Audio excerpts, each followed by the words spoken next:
sore at myself for coming all the way out to Pasadena on a day like that, just to see about a case. And how I hate summer winds.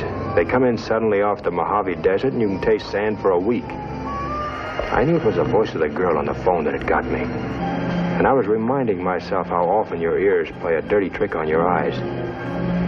But this time, there was no letdown. Mr. Marlowe? Yes. I'm so terribly glad you could come. Well, I'm beginning to feel better about it myself. Well, just having you here makes me sure everything's going to be all right. You have even more confidence in my ability than I have. Where'd you hear about me? Oh, I didn't. I picked your name up out of a phone book. Well, I'm usually not so lucky. Oh, neither am I, Mrs. Murdoch. Oh, I'm not Mrs. Murdoch. I'm Miss Davis, her secretary. Oh, I hope you're not disappointed. I'm disappointed you're not my client. But the miss makes up for it. I'll tell Mrs. Murdoch you're here. Oh, but first I'd better tell you a little bit about her. Oh, sure, by all means. I'm in no rush. Well, you may find her a little difficult and rather eccentric. Yeah? Do you? Oh, no, I understand her, but there are people who don't. They don't know the trouble she's had, Mr. Marlowe. They don't realize how wonderful and generous she is underneath. I see. What does she want a private detective for? I think she'd prefer to tell you that herself. I just wanted to make sure you wouldn't judge her too harshly. Now, there's something I'd like to make sure of, too. Are you around here all the time? I mean, if I take the case, will I see you? That should depend on you, Mr. Marlowe. You look like a man of initiative.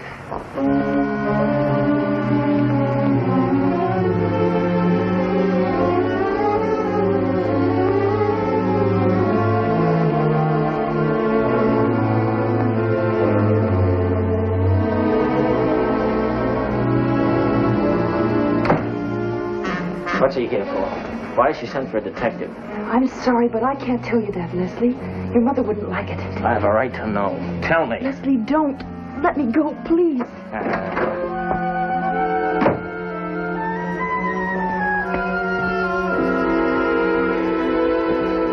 You're Marlowe, aren't you? I've just seen my mother. I'm afraid we've put you to some slight trouble for nothing. She's decided not to employ you or anybody, for that matter. How much do we owe you? Nothing, Mr. Murdoch. Mrs. Murdoch will see you now. Thanks. You must have forgotten to tell your mother she didn't want to see me.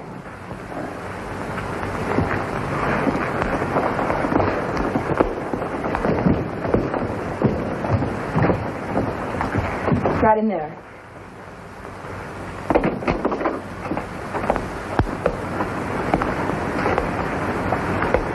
Good morning. Good morning, Mr. Marlowe. Sit in that chair, please. And don't light that cigarette. I'm asthmatic. My doctor prescribes port for my asthma. Since it's a medicine, I'm not offering you any. It's all right. Now, what's your trouble? Something's been taken from this house, and I want it back. Why don't you go to the police? Because I don't wish anyone arrested. You know who took it? Yes, I do, but I don't intend to tell you. Well, before we go any further, perhaps I'd better tell you that your son tried to get rid of me just now. Why? I'm not interested in discussing my son's motives with you, Mr. Marlowe.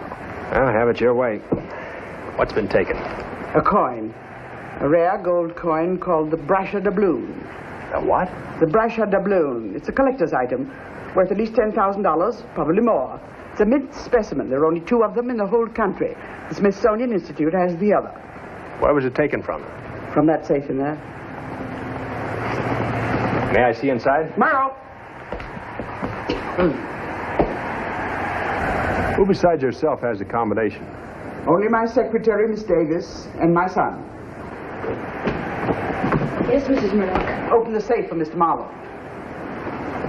You're a coin collector, Mr. Murdoch? My late husband was. Marlowe, bring me the tray from which the Brasher doubloon was taken.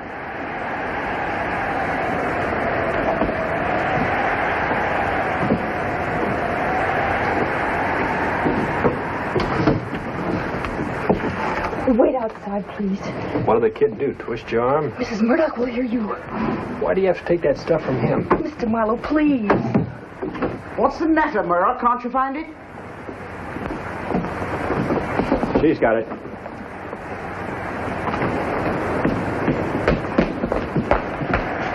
Shall I leave it here? Yes. And close the door on your way out. Just a minute, Merle. You better make out a check for Mr. Marlowe. What do you charge for your services? If I take the case, $25 a day and expenses. I see. And how much of a retainer do you expect? $100 will hold me. I should hope it would. All right, Merle. Make out a check for $100 payable to Mr. Philip Marlowe. And keep your mouth shut about it. Mrs. Murdoch, I think you know that I never talk about your affairs. Well, I just wouldn't. Not for the world, and I don't... Does this tell you anything? That's the only one that's missing? The only one. All the trays were checked in my presence after I discovered my loss. When was that? Day before yesterday. A man named Elisha Morningstar, coin dealer, telephoned and asked me if the Brasher doubloon were for sale. I told him if he were a numismatist of any repute, he would know that it wasn't. I see. What did he say to that? And he asked if he might see the doubloon, and when I told him no, he laughed and hung up. Naturally, that roused my curiosity. And I went to look at the coin. It wasn't there. Elijah Morningstar, eh? His office is in the Belfont building in downtown Los Angeles.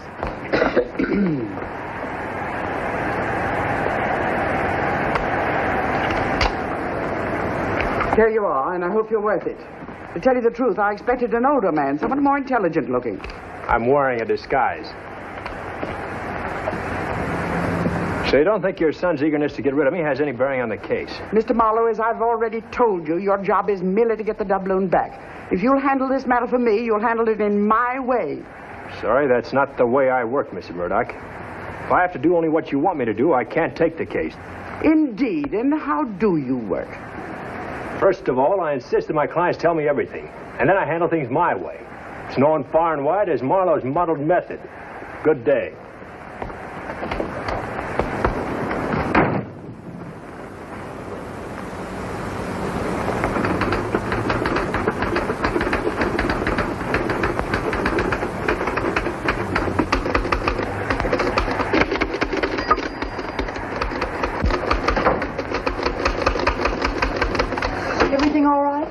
Nothing is around this house as far as I can see. What sort of hold have these people got on you anyway? Oh, really, Mr. Marlowe? Do you have to find deep, dark motives and sinister plots everywhere? Just because we have a little problem to clear up? Don't you ever run across any normal people in your work? Once in a while. My standards are pretty high. For instance, it doesn't seem quite normal to me when a girl like you suddenly goes to pieces because the old dame in there raised her voice. Well, she likes to be treated that way, that's all. I told you she was eccentric. What about the kid? Now, don't tell me you play straight to him just to build up his ego. That's already been done. Leslie's a little strange, too. His mother loves him so much she spoiled him. In other words, everybody in this case is off balance except you. And you, Mr. Marlowe. Oh, I'm not in this case. I just told Mrs. Murdoch I wasn't going to take it. But I forgot to give this back to her. Well, you mustn't. You've got to take it. Sorry. Would it make any difference if I told you it was important to me? Is it? Yes, it's terribly important. It means everything to me, literally everything. Why?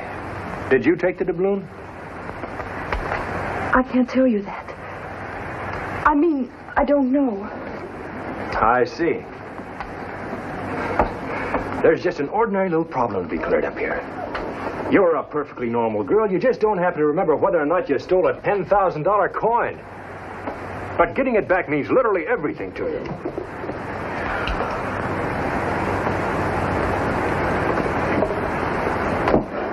Now, you weren't thinking of shooting someone, were you, Miss Davis?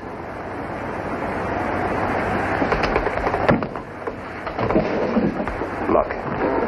The reason I walked out on Mrs. Murdoch was because she wasn't being frank with me. You're not cooperating any more than she did. I'm sorry. I want to help. That wasn't meant as a pass. Not an out-and-out one, anyway. I know. It's just that I don't like to have men touch me. Well, in that case, you better do something about your appearance. And that perfume you use. Night of bliss.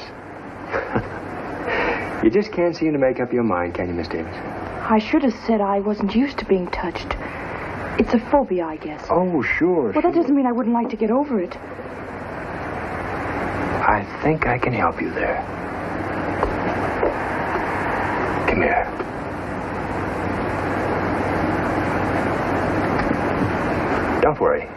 We'll take it very slowly.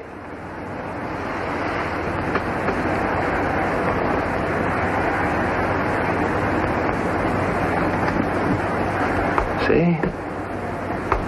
There's nothing to it.